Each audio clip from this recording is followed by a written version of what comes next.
Um cheirinho de pipoca é capaz de fazer a gente querer ir ao cinema. Uma marca de sapato consegue colocar um cheirinho de chiclete que é extremamente característico e marca na nossa memória, possibilitando até mesmo criar uma memória afetiva, uma lembrança de infância ou mesmo um apego emocional pela marca, até mesmo quando a gente é adulto. Seja muito bem-vindo à série Marketing Sensorial, e nesse episódio a gente vai falar um pouquinho sobre o sentido olfativo e explorar um pouquinho como esse sentido consegue influenciar o nosso corpo e também as nossas estratégias de marketing. Bora lá então? Como uma boa marqueteira que ama comportamento humano, não tem como falar do sentido olfativo sem antes a gente tentar entender como que esse sentido realmente influencia o nosso corpo. Então, antes de a gente falar de estratégia de marketing, a gente precisa entender que o nosso sentido olfativo é um dos sentidos mais primitivos. Isso porque nossos queridos ancestrais lá da savana utilizavam esse sentido principalmente para sobrevivência, que era basicamente a necessidade daquela época, né? Por isso, o olfato era muito utilizado para sentir o cheiro de uma ameaça e também para identificar possíveis alimentos estragados.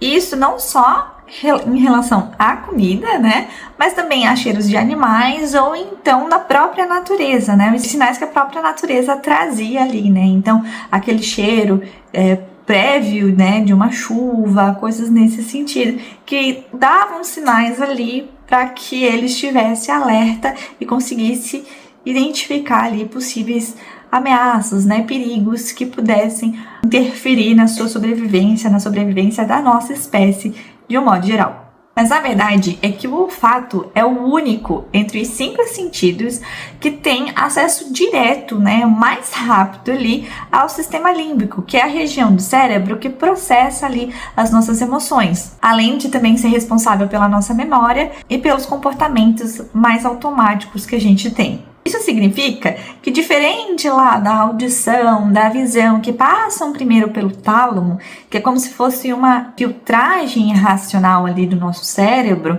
o cheiro ele vai direto, né? Os aromas eles vão direto para o nosso registro emocional, que está ali no sistema límbico, no caso. E isso é de extrema importância, porque ao passo que ele chega mais rápido nas nossas emoções, ele registra com mais estímulos, então ele tem um contato muito maior com as emoções propriamente dita. E ao passo que ele se conecta mais rápido com as emoções, ele consegue criar memórias emocionais. E é um tipo de memória que tem uma durabilidade muito maior, se mostrando até muito mais significativa. Ao passo, então, que o sentido olfativo ele tem forte conexão com o sistema límbico, né, que gera, então, as emoções, as memórias e também as respostas automáticas, a gente precisa entender que os aromas, né, eles conseguem despertar, por exemplo, as nossas memórias mais antigas, como um cheirinho de bolo da infância, o perfume da nossa mãe, ou o cheirinho de bolo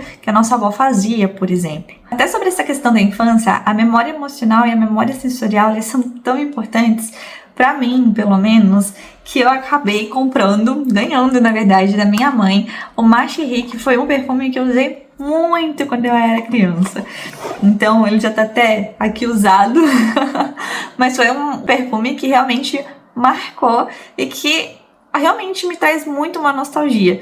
Então, mesmo, né, adulta, essa sensação me dá um aconchego, digamos assim, e me traz boas lembranças. Então, tá aqui um perfuminho que não é de quando eu era criança, eu usava quando eu era criança, mas voltou, o Boticário relançou faz algum tempo, e eu acabei ganhando da minha mãe para usar antes de dormir ou eventualmente em casa. E é meu cheirinho preferido de infância e traz muitas memórias. Sem contar que foi uma memória que ficou tão marcada que eu consigo lembrar exatamente de onde ficava dentro do guarda-roupa quando eu era criança. E eu lembro até que a embalagem, né, o formato do vidrinho do perfume, ele é tão diferente que eu sempre tive um pouco de problema em guardar ele, porque ele é meio baloado, né, ele tem o coisinho aqui embaixo, mas ele é meio baloado.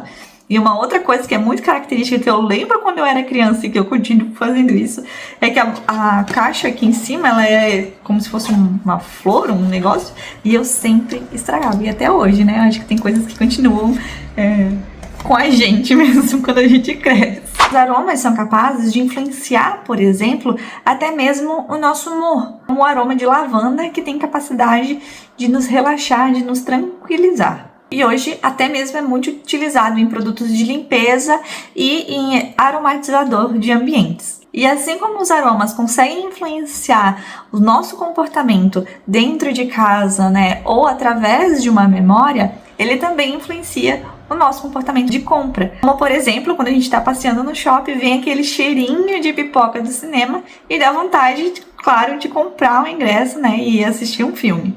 Ou então, quando a gente passa por uma padaria e vem aquele cheirinho de café, aquele cheirinho de pão fresco, tudo que acaba influenciando, né, e nos estimulando para realizar uma compra, seja intencionalmente ou não.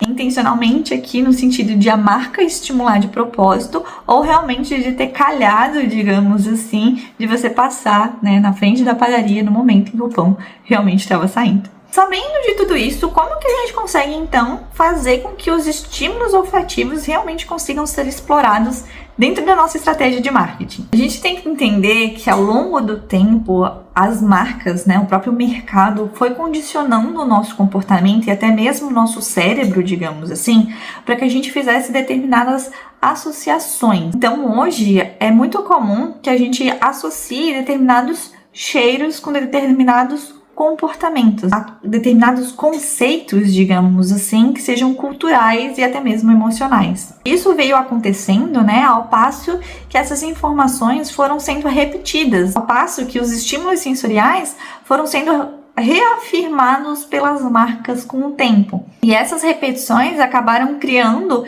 atalhos no nosso cérebro para que a gente entendesse que tal estímulo, que tal cheiro significava, digamos assim, tal sensação, tal emoção, representava determinada coisa. Dá pra ver aí um forte uso do sistema límbico realmente, né? Ele realmente funcionando. Porque se o sistema límbico ele é responsável pelas nossas memórias, pela nossa parte emocional e também pelas nossas respostas automáticas, ao passo que o mercado foi repetindo as informações, a gente foi criando memória. Ao passo que a gente memorizou, a gente criou os atalhos, né? A gente criou essas respostas automáticas. E ao passo que a gente tem esse estímulo, a gente cria esse vínculo emocional e, como consequência, acaba fazendo todas essas associações. Com o tempo, vai surgindo esses padrões culturais, onde o cérebro aprende que lavanda ou bambu representa o cheiro de lugar limpo.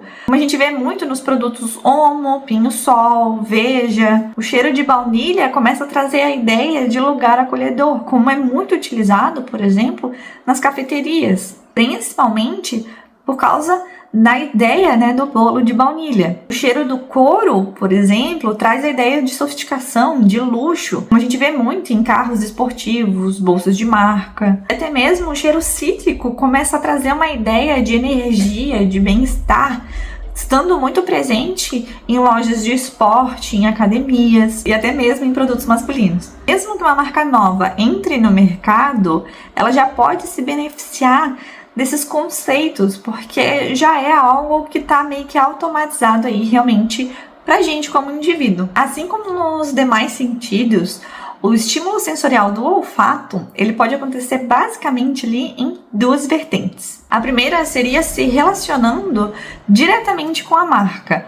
Então, como que criando um aroma personalizado para aquela marca. Isso acaba criando daí uma identificação mais fácil e também uma lealdade ali a longo prazo. Isso porque a gente cria memória, né? Como temos o exemplo da Melissa, né, que é bem característico o cheirinho de chiclete, tanto nos produtos quanto no ambiente da loja, tudo ali no universo da marca traz esse aroma. E é muito característico também a M. Martin, que só o fato de tu passar ali na frente, né, da loja no shopping, por exemplo, já vem aquele aroma, né, de algodão, acho que é talco, alguma coisa assim, que é bem característico da marca. Uma segunda vertente é quando a gente não tem um aroma que seja exclusivo da nossa marca, mas que ainda assim a gente consegue se beneficiar dele para estimular ali determinados padrões, né, comportamentos, até mesmo relacionados à compra. Nessa linha de pensamento, era possível aromatizar, por exemplo, a loja, né, o ambiente,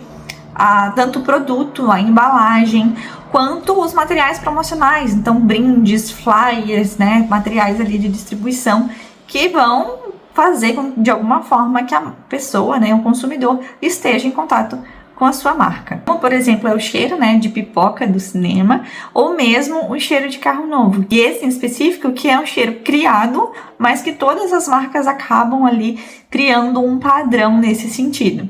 Sabendo aí de todas essas características do olfato, a gente precisa tomar cuidado com algumas coisas. Na hora de aplicar ele para nossa marca, a gente precisa ter um cuidado em relação à escolha do que a gente está implementando. Isso porque tem que ser um aroma que reflita, né, a nossa imagem, a nossa personalidade de marca. Então não adianta colocar um cheiro muito cítrico, por exemplo, numa padaria, porque não condiz, né?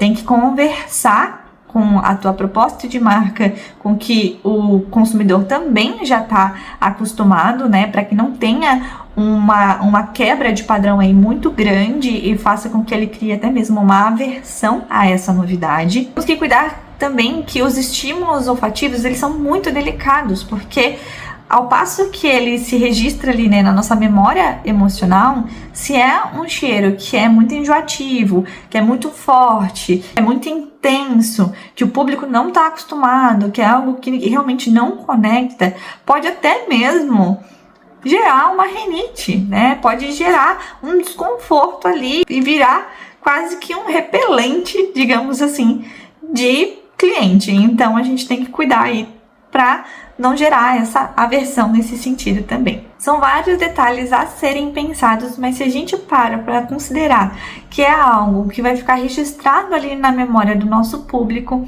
é muito interessante a gente realmente dedicar um esforço, né, um tempo em cima disso. Bom, acho que já deu para perceber aí que o olfato pode ser um ótimo aliado aí do marketing sensorial para a gente aplicar dentro da nossa estratégia de marketing, né? Esse foi mais um episódio da série Marketing Sensorial. Eu vou deixar a playlist fixada aqui em algum lugar, ao final do vídeo, ou então aqui na descrição para que você confira todos os episódios. E claro, se tiver mais algumas ideias aí sobre o assunto e quiser continuar esse bate-papo, coloca aqui nos comentários que a gente com certeza continua trocando mais figurinhas. Beleza? Te vejo no próximo vídeo. Beijão. Tchau, tchau.